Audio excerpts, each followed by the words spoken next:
Birds of a Feather by Linda Lara Puente. Illustrated by Janice Skivington. Mrs. Helen Vasilenko is my friend. She lives next door to Mommy, my mother, and me in a little house with a long yard in the front. I spend a lot of time in her house after school, talking with her and playing with Sammy, her parakeet. You wouldn't believe Mrs. Vasilenko and I could be friends. I'm 11 years old, and she's 75. I came to Chicago from Guatemala with my mom 6 years ago.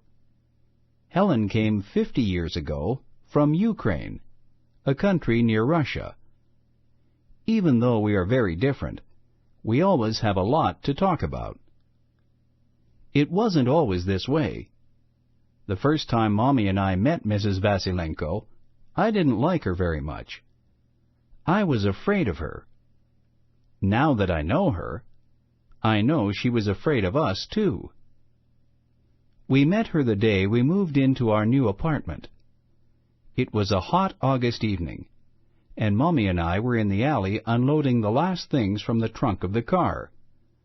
We were really tired. All we wanted was to go upstairs, take a cool shower, and find our beds. We had just picked up some bags when we heard an old woman's voice behind us. "Cannot park in alley," she said with a thick accent, like the accent my Ukrainian friend Lida's mom has. But Lida's mom is always friendly. We could tell this voice was not. We looked up. There was an angry old woman standing in the yard next to our building, behind the fence. She was big and strong-looking, with a broad back and thick arms and legs. She was wearing a long blue-gray house dress and flat, thick leather sandals. Her blue eyes glared at us from behind wire-rimmed glasses. She wore her hair in thick braids across the top of her head. Mommy doesn't speak much English, so I spoke. "Oh, please, we're not going to park here," I said. "We just need to finish moving." Mommy was looking at Helen, smiling. I could tell that Mommy knew what was going on, that Helen was trying to frighten us. But Mommy pretended not to see this. "We finish soon. Nice to meet you," she said, in her best English, smiling. "My name is Aurora. This my daughter, Adriana. Adriana, say hello to the neighbor." Helen looked from Mommy to me. "Hello, nice to meet you," I said, even though it wasn't. "What is your name, please?" asked Mommy, still smiling. Helen looked surprised. Apparently nobody had spoken so many words to her in a long time. "Helen."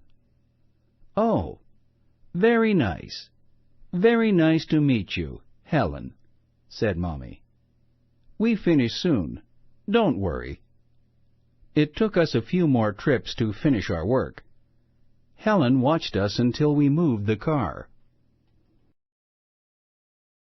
Mommy is very friendly, so we quickly made friends in the new neighborhood.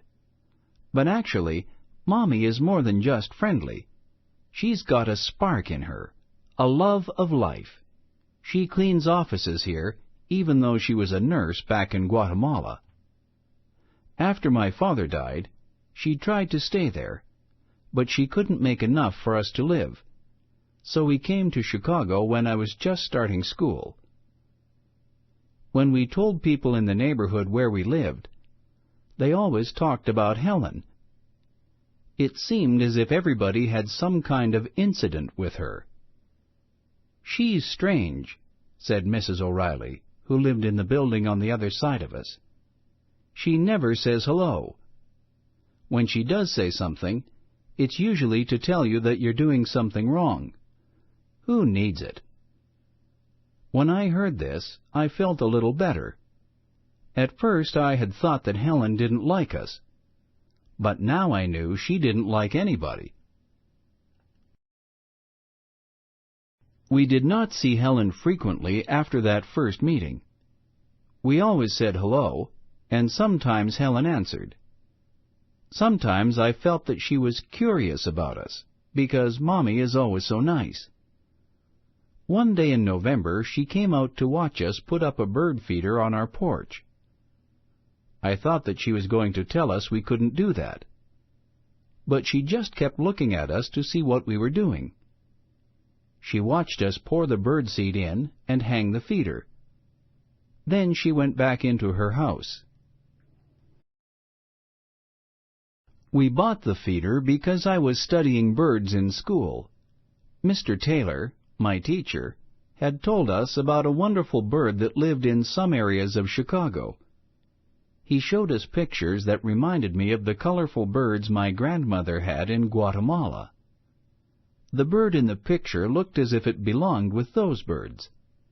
It was a parrot with bright green feathers on its body and a fringe of deep blue feathers on its tail and wings. This is a monk parakeet, Mr. Taylor had said, and it is originally from South America. Then Mr. Taylor had told us how, almost 40 years ago, monk parakeets were shipped to the United States to be sold as pets. At an airport in New York, a crate carrying them broke, and all the parakeets escaped. After that, the parakeets spread to many states, including Illinois. Mr. Taylor said the birds were spreading to more and more areas in Chicago. He said that people loved the birds because they were so pretty, but also because they were survivors. They were from a warm place, and yet they had figured out how to survive even the worst Chicago winter. When the ground was covered with snow, the monk parakeets ate from bird feeders that people hung up. I liked thinking about how the monk parakeets ended up in Chicago, like Mommy and me. I hoped they would use our bird feeder, but mostly sparrows came. I was happy to feed them, but I wanted to see monk parakeets. One day in February, on a very cold day, I heard Helen call out to me as I walked home from school. "You like birds, miss?" I looked over. Helen wasn't angry or glaring, the way she usually was. There was a hint of a smile, very, very slight as she spoke. She looked like a different person. "Oh, yes, I like them very much," I said. "You come to my house later," she said. "Tell your mother. I show you Sammy." And that's how everything changed with us. When Mommy came home from work, I told her about Helen. We went to see her after dinner. I couldn't believe we were actually walking up to Helen's door. I almost expected her to turn us away when she opened the door. But she didn't turn us away. At first we were all a little shy, but we got comfortable when Helen brought Sammy, her parakeet, out of his cage.